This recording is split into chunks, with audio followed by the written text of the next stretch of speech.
श्री स्वामी समर्थ मैत्रिणींनो, बरं नसेल, तोंडाला चव नसेल, मग ही अशी डाळ करून खा. बघा, तोंडाची चव पण येऊन जाईल आणि खूप छान वाटेल. काळ्या पाठीची उडदाची डाळ, फक्त जिरं, लसूण, हिरवी मिरची, आलं आणि कोथिंबीरच्या काड्यांचं वाटण लावून करायची. खूप सुरेख लागते.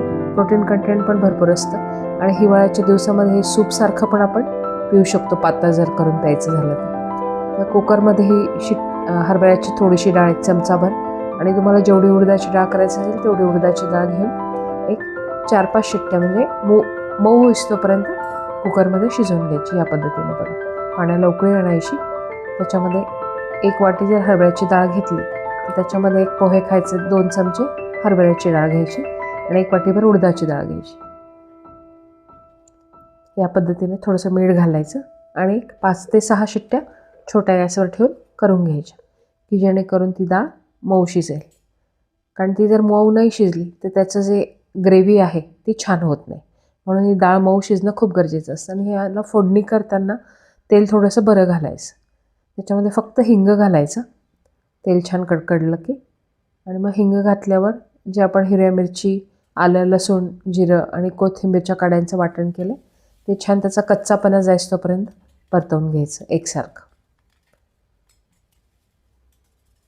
जेणेकरून त्याची चव पण छान लागेल. आणि मिरची परतवली नाही तर तिचं असं उग्र चव लागते, म्हणून तिला छान तेल सुटेस्तोपर्यंत एकसारखं परतवून घ्यायचं.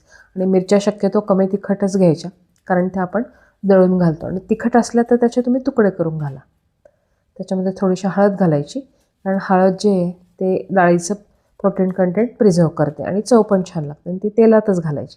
आता ही शिजवलेली उडदाची डाळ घालायची आणि एकसारखी परतवून घ्यायची थोडीशी 2 मिनटं. या पद्धतीने इतकीच मऊ शिजवायची म्हणजे तिची ग्रेव्ही छान येते. आणि मग त्याच्यात खळखळ उकळलेलं पाणी, तुम्हाला किती पातळ करायचं आहे त्या पद्धतीने तुम्ही पाणी घालायचं. तुम्हाला किती रस्सा हवा आहे त्या पद्धतीने छान असं. आणि मग मीठ घालायचं त्याच्यामध्ये, कारण ऑलरेडी शिजताना घातलंच आहे, पण आता थोडं कमी मीठ घालायचं.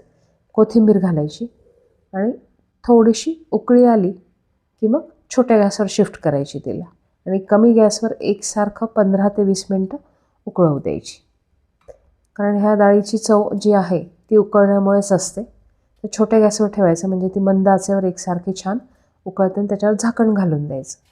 आणि एक 10 ते 15 मिनटानंतर तुम्ही जर बघितलं तर त्याची हे पण घट्ट झालेली असते रस्सा, आणि त्याला छान अशी कड पण आलेली असते. तर एक 10-15 मिनटानंतर बघा, ही डाळ झाली आहे. आता तिला छान अशी कड आली आहे आणि रस्सा पण घट्ट झाला आणि डाळ आणि हे एकत्र झालं. तर नक्की करून पहा. एन्जॉय. थँक्यू.